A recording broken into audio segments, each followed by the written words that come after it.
युग में माता सबरी प्रभु श्री राम का स्वागत करने के लिए आतुर थी।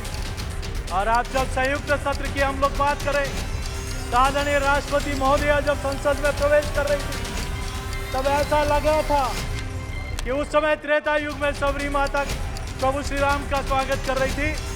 तभी ऐसा लग रहा था कि प्रभु श्री राम माता सबरी का स्वागत करने के लिए, अभिनंदन के लिए संसद के द्वार पर खड़े हैं। उनके स्वागत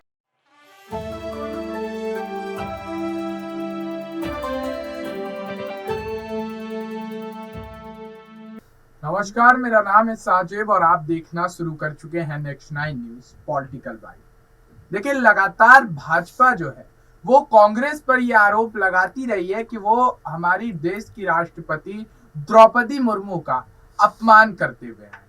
लेकिन सबसे बड़ा सवाल है कि असलियत में द्रौपदी मुर्मू को घिन्न की निगाह से आखिर कौन देख रहा है? कौन उनकी जाति पर, वो जिस समुदाय से आती हैं, उसको जो है तिरछी आंख से देख रहा है? ये एक बेहद बड़ा सवाल है।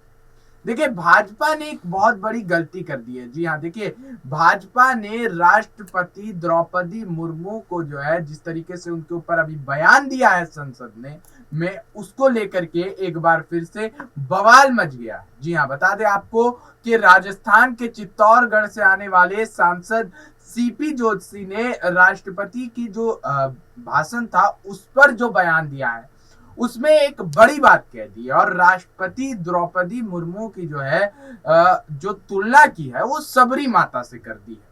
जी हाँ, उन्होंने संसद में बयान देते वक्त कहा कि आज प्रधानमंत्री नरेंद्र मोदी राम की भूमिका में नजर आ रहे हैं और राष्ट्रपति द्रौपदी मुर्मू जो है सबरी माता के भूमिका में जो है नजर आ रही है। यानी सबरी माता जो थी वो शूद्र समुदाय से आती थी, वही भगवान राम जो थे वो क्षत्रिय थे। तो सबरी माता उनका स्वागत करती थी। तो सबरी माता से द्रौपदी मुर्मू को संबोधित करना ये कहीं ना कहीं उनके लिए बेहद ज्यादा दुर्भाग्यपूर्ण है।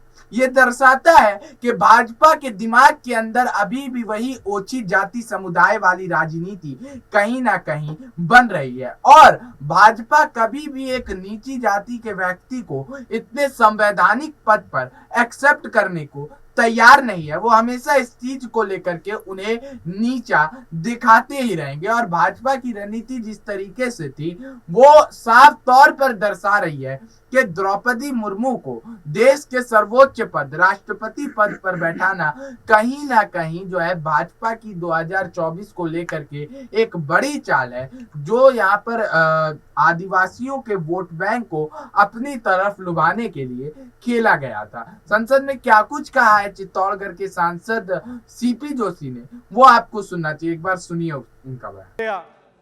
और हमारी वित्त मंत्री महोदय मातृतुल्य भी है तो मातृभाव से पूरी परिपूर्ण भी है।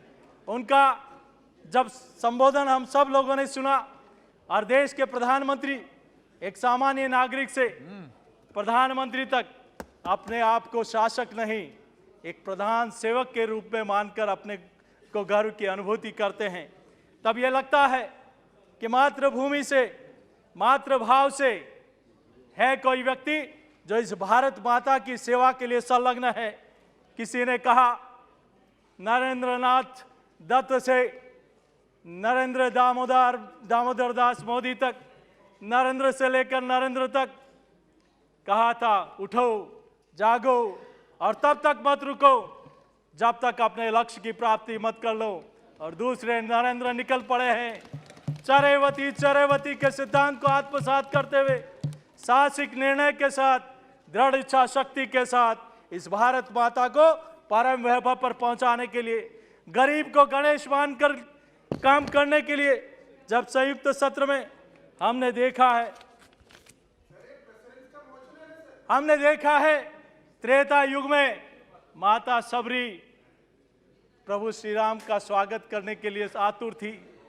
और आज जब संयुक्त सत्र की हम लोग बात करें, आदरणीय राष्ट्रपति महोदया जब संसद में प्रवेश कर रही थी, तब ऐसा लग रहा था कि उस समय त्रेता युग में सबरी माता प्रभु श्री राम का स्वागत कर रही थी।